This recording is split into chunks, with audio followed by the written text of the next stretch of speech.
Hello everyone and welcome back to my channel. I am here to give a review about the Intuitive Tarot. I worked with this, did a few readings with it.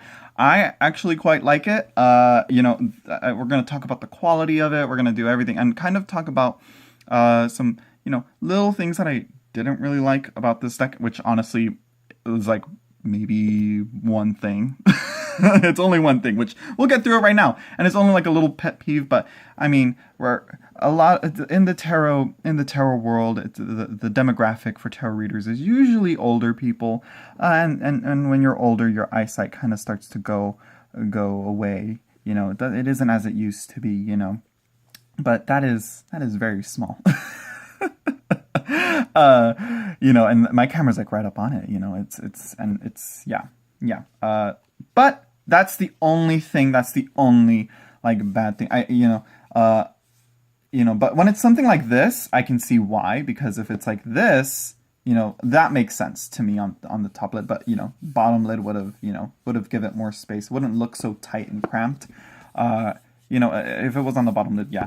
But here, it's the spine. I don't know if it's it was probably the printers, but I mean, like, come on, printers. I don't blame Cilla Conway. I think Cilla Conway thought it was going to be full-sized and actually say, like, Cilla Conway or whatever. Which actually, by the way, I actually would have preferred, like, this here, the Intuitive Tarot by Cilla Conway. Like, it could have said Intuitive Tarot by Cilla Conway or Cilla Conway's Intuitive Tarot. Something, just a little thing there. But that's not gonna that's not something that's, gonna, ruin the deck for me. Like, oh, this is like this. I can't read this deck. I don't know. No, that's not gonna happen here. No, no. This deck is, I think it's worth the money. This deck is definitely worth the money. The box itself, aside from that little printout here, feels really nice. Like, I love to hold it in my hands. It's really sturdy. It's that 2-part box, similar to like Baba Studios. It's amazing. It's really good. It's really good. Really good. Let's see. Here it has the guidebook, and the little guidebook, well, it's a booklet, but it still has a good amount of information, an equal amount of information as you get from the first cards to the minor arcana. Like, from the major arcana to the minor arcana, usually like the minor arcana will get like maybe like a paragraph. No, here you get a full page. You're getting a full page. You have your suggested interpretation, which I do quite like because it is called the Intuitive Tarot. It's kind of like read what you like. Form your own meanings to it. Use the guidebook as like the jumping off point to forming your own meanings. And I will say this deck definitely does, like, so the cards definitely do want to go off and make their own meanings and do their own things. Like, certain cards that I wouldn't really read for certain things, I wouldn't read. I read them and I'm like, okay, that's different. Like, for example, like the Knight of Coins always shows up in relationship readings in terms of like relationships and all that. But I'll have to look at it and work with it. But anyways, let's get through the cards though. Aside from that, let's talk about the feel of the cards. Even though this deck is out of order, I usually put them in order, but I don't want to. It's I just don't want to anymore. Let's talk about the backs and the quality. The cardstock it's not matte, but it's smooth. And it definitely glides really easily. It definitely like slides around in the hands. Like, let me just like, can you guys see that? Can you see how it glides? It's like, it's not sticky. It doesn't grip onto each other. It definitely just glides really well. It overhands really well, so you don't have to, riffle shuffle it if you don't want to. I still riffle shuffle it. It is really big. Well, not huge. It's not like Thoth. It's not like the Thoth green box, but here, let me find. Here's the Marielle. Here's the Marielle untrimmed. Here, oh look, the world. And here's the Intuitive Tarot. Kind of give, if you have the Marielle full size, untrimmed. There's here. Let me just, there you can have an idea as to how big it is. It's shorter but wider than a Schiffer deck. Luckily, genetics blessed me with ginormous hands, so I can riffle shuffle nearly any deck, and this riffle shuffle's really nice if you can. Let me see. I know this is one way because I think maybe too big for some people. I think maybe like this. Yeah, like this, it even riffle shuffles really nicely. But either way, it overhand shuffles quite well as well. If you don't want to riffle shuffle, or you can't. Riffle shuffles like a dream, and overhand shuffles like a dream. The finish on the cards is really wonderful. So yeah, but anyways, love the backs. I don't think the backs are 100% reversible, but I mean, when you're looking at them, I don't think you can really tell. I think you can if you really, really look hard enough. But, oh, yeah, I guess they are reversible because I got it confused a little bit. Oh, funny, reversals, and it's the Hanged Man. Okay, Intuitive Tarot. Anyways, but let's talk about the cards here. I heard somewhere that the wands are associated to air, and the swords are to fire. I want to say she changed them out. But, I mean, I still get the wands, meaning it is Rider-Waite-Smith. But you do get some Thoth nods, like the Hanged Man here. Like I said, this line work here does remind me of the Thoth Tarot. So yeah, here we're gonna just go through the cards. I do love the court cards. They are very simple court cards. I want to say, oh wow, why am I barely noticing like these two symbols here? Well, anyways, but again, anyways. I'm getting all over ahead of myself here, but let's continue. Finish is good, size is good. It is borderless. Hold on, my dog can't open the door right now. You need help, Pickles? Here you go. There you go. There you go. There you go. All right, yeah, she has the cone, so she can't really open doors, so she can't really scratch open the door as she likes. Anyways, here we have the Empress, that, childbirth, well, more of that motherhood type of thing, but she is the giver of life. She is the giver of nourishment, so she's not pregnant, but she does give nourishment and food and life to other creatures, I guess you could say. So yeah, that's my take. Hold on, what is that back there? Yeah, I think they're just flowers with butterflies right there. Love this death card, how it's jagged, like obsidian. You have the stone shield with... Is it a shield? I don't know. I don't think she says, but I haven't read the guidebook. Really, I kind of feel like you don't need to. Oh, why am I flipping it down? Because it's such like I said, it's a deck that you can read by itself and go off and do your own thing with it. But again, I think it is helpful to take a glance at the guidebook now and then. My favorite suit in this deck is, and this is like, I think this is like one of the first times that this has happened, where one specific suit is like one of my favorites, and the coins or the discs suit is my favorite, like how they look. I love this Queen of Discs. Just how it look, I don't know, like the geometric, and it just looks nice for some reason. So yeah, here we have the Ace of Wands. As you can see, like I said, like she associates wands with air here with the bubbles here, but and well, we'll get back to like suit symbols and the elemental associations. Here we have the Devil, very dark, very creepy devil. Here we have the Chariot. Here you can see the two horses here. But anyways, but the disc suit just looks so beautiful here. I love this Three of Swords here, where it's like, it's not only piercing the heart, but it's also piercing the mind, but also pierces the mind and the heart. Yeah. Anyways, it's different, unique. Yeah. Moving on. And the coins, like, I don't know what it is. It feels like it's so geometric, and like, I don't know what it is about the discs suit here. So yeah, anyways, here we have the Lovers. The Lovers seems very Judgment-like, but if you think about it, like, the Lovers and the Judgment card look, like, design-wise, and like Rider-Waite-Smith looks very similar. But again, I'll read more into it and read the guidebook on it, but moving on, though. Here we have the King of Swords. The courts are very, like I said, very simple. Here's the next card that I think we should talk about a little here. Here we have the Emperor. Now, one of the decks here, I sold it already. I sold it a while back, but the Japaritse Tarot changes the Emperor explicitly to war and depicts like a war going on there. I wasn't quite a big fan of that, But here you do still get that war.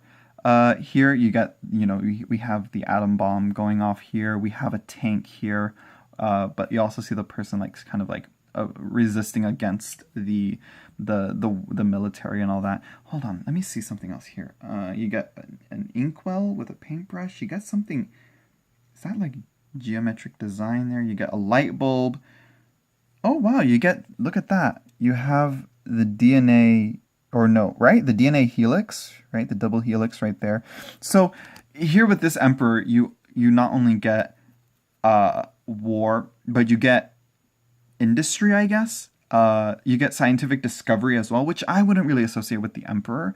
But you do see that he's not limited to war. He manages over science and discovery and all that. He's like the government that runs everything here, that makes sure that the government is a well-oiled machine essentially. From so you see here you get music, so the arts here, you get exploration and scientific discoveries, writing, which I think here that might be.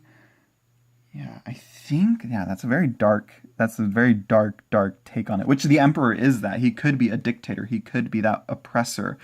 But when in a good position and when there's a good, leader, he's not so. But anyways, here you see like kind of like one is giving me Great Depression, but on the other hand, it's kind of giving me like concentration camp vibes there. So yeah, you get a mix here of the good and the bad of the emperor. He's not just limited to war, because I always say that the major arcana is, it's the major arcana isn't just one thing. It's they're like jewels with multiple faces on them, with multiple facets. To limit the jewels to just one facet is limiting the rest of the card meanings and limiting what you can and can't do with the tarot. So there we go. Careful with on how you depict the emperor card, I guess. But moving on though, also the dick in the room. I want to say it's a symbol of, oh my gosh, I'm not sure this is actually what it is, but it is reminding me of, there's these like little charms. I don't know where. I don't want to say where because I don't remember where exactly they have these charms, but they're used for protection, and it's supposed to be like there's usually like curses that will go to like male genitalia, I guess, and or demons or evil spirits that will attack that. And these charms are supposed to like confuse the spirits and kind of like go for the fake ones here. It's supposed to be like a fake charm, a fake, male genitalia to, go to it. I doubt that's what it is, but I think it is a symbol of, virility, I guess you could say. So yeah, there we go. Moving on. Enough about the emperor. Here we have the Queen of Swords. Look at her. She's there. She's there to cut it off. Yeah, she's gonna do it. Here we have the Eight of Swords. So yeah. And they're very simple. Like here we have the star. You don't see everything that you see in the star, but you still get that same feeling of the star. So yeah. Anyways, moving on to like the border design though.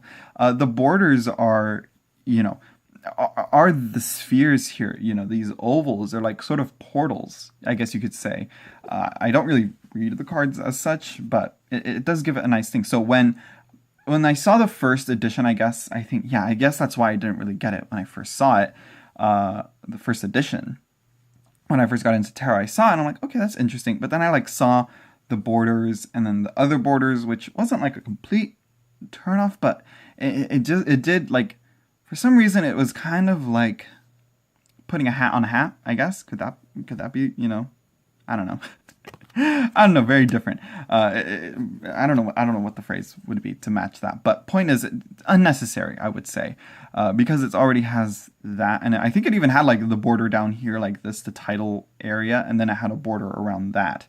I was like, but I think back then when it was first printed, I think the printer that printed it didn't have the printing capabilities to make it borderless. But now she found a printer that is able to do so. But moving on, this Seven of Discs here, for some reason, I don't know how to describe it. I don't know why. I don't want to be like extra about it, but it's like, it's definitely not your traditional Seven of Discs that you see in the Rider-Waite-Smith. It definitely gave me the same vibes as the Marielle Seven of Discs. So yeah, I don't know why, which maybe I can find it real quick because it's such a, like, I don't know. Here, let me see. For some reason, it had the same look, and I just want to show the same. Here it is. Yeah, for some reason, like the color scheme, I guess, and how it had like the two groupings of the coins. I think that's what it was really. And then you have the main figure here at the center. You have the bright yellows and, with the dark colors here. It reminded me a lot of that. Yeah, just wanted to throw that out there. Yeah. Here we have the High Priestess. Okay. The Hierophant. I do like how you can see some similarities between the two, like the same headdress, I guess. So yeah. Six of Cups. Four of Cups. I do like these wispy, like, flowing lines here. The Knight of Batons. The Knight of Wands. Five of Cups. Very dripping with sorrow.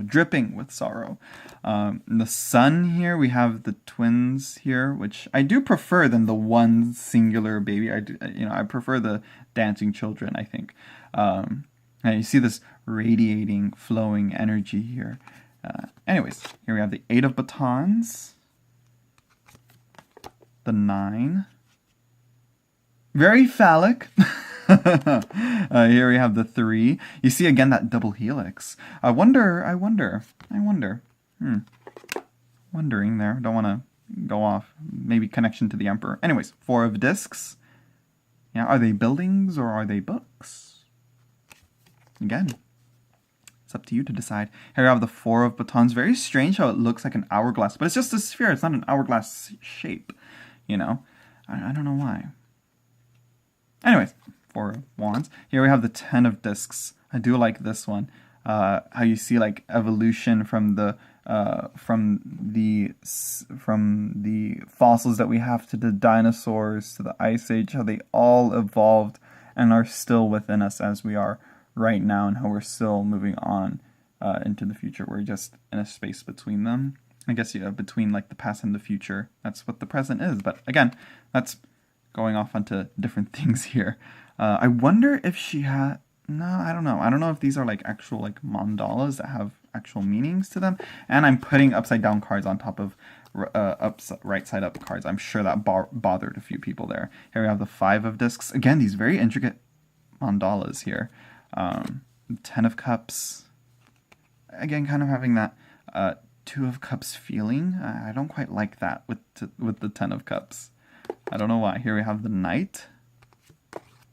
Temperance.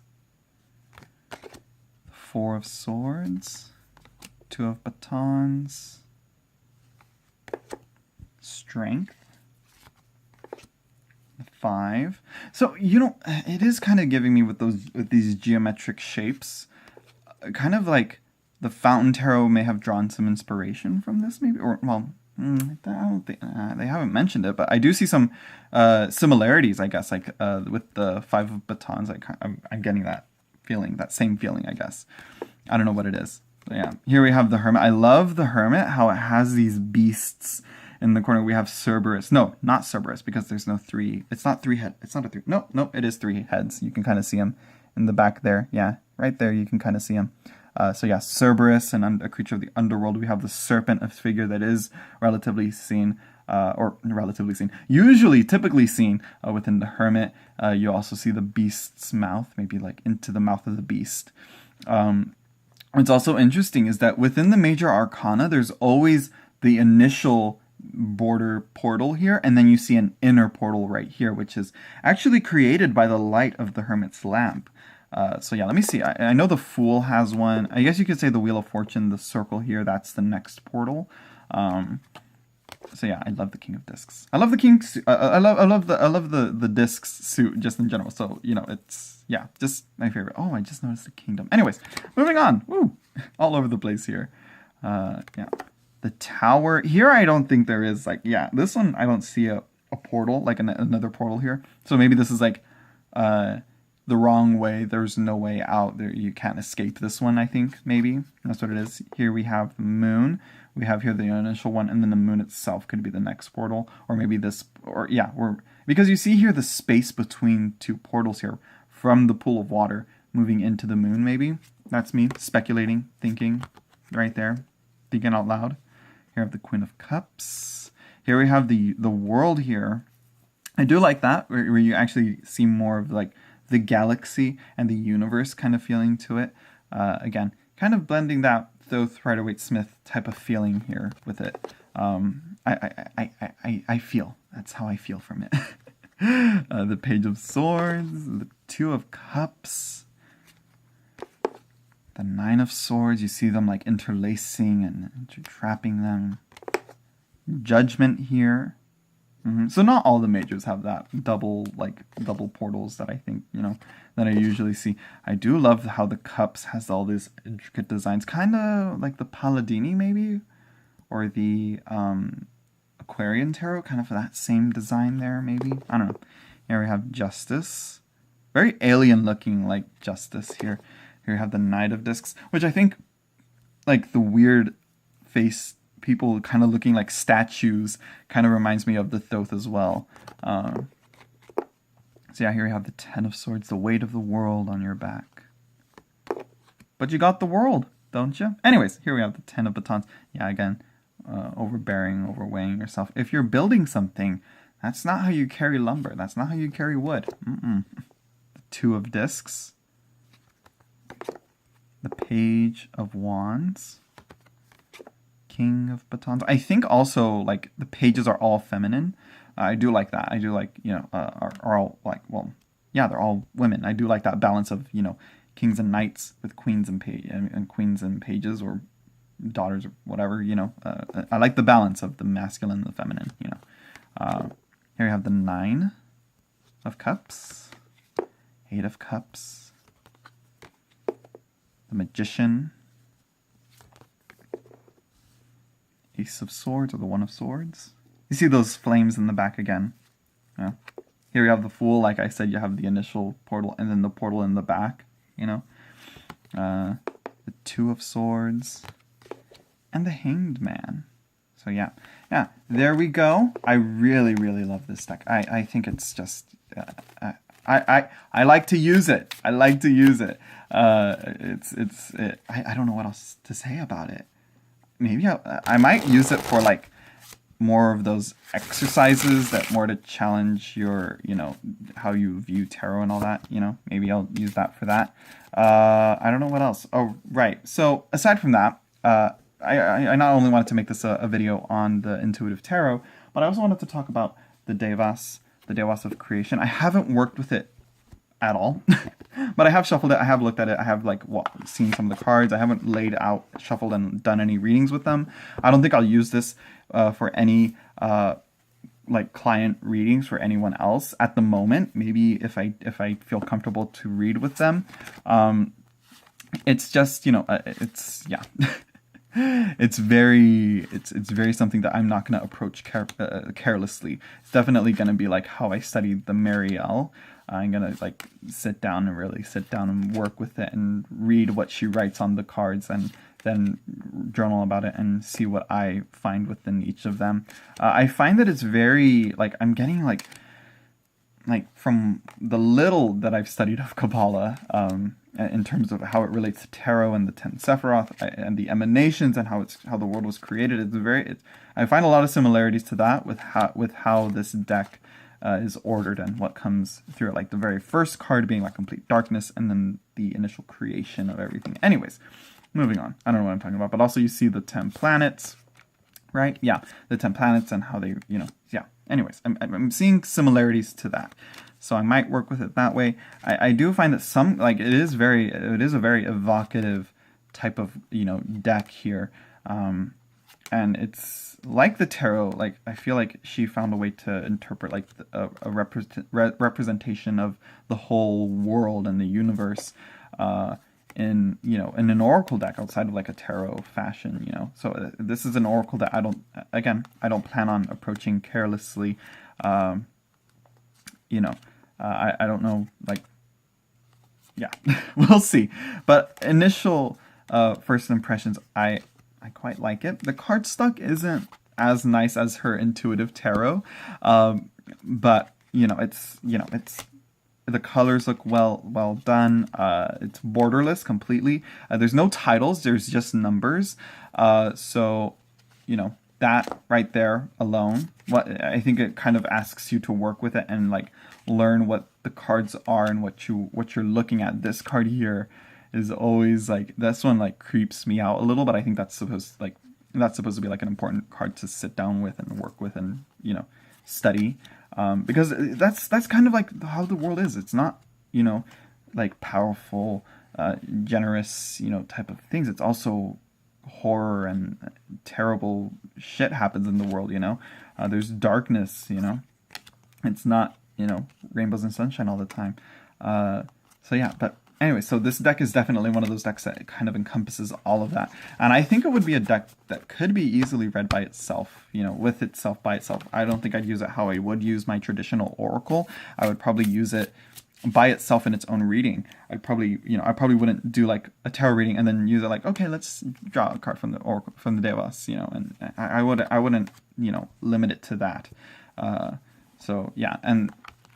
But anyways, it does come with the guidebook. It comes in a bigger box that holds the guidebook, and the deck is like cut in half, and the cards are like like that, and the box is like holds everything like that, and it's sort of like that thick. I don't know where it is. I don't want to bother getting it, but yeah, just wanted to throw that in. The cardstock isn't like something to like praise or anything, but it's a safe cardstock. I don't hate it. It's not like, oh my god, this is the worst thing ever. This is this is good. This is okay cardstock. I've had worse in my hands.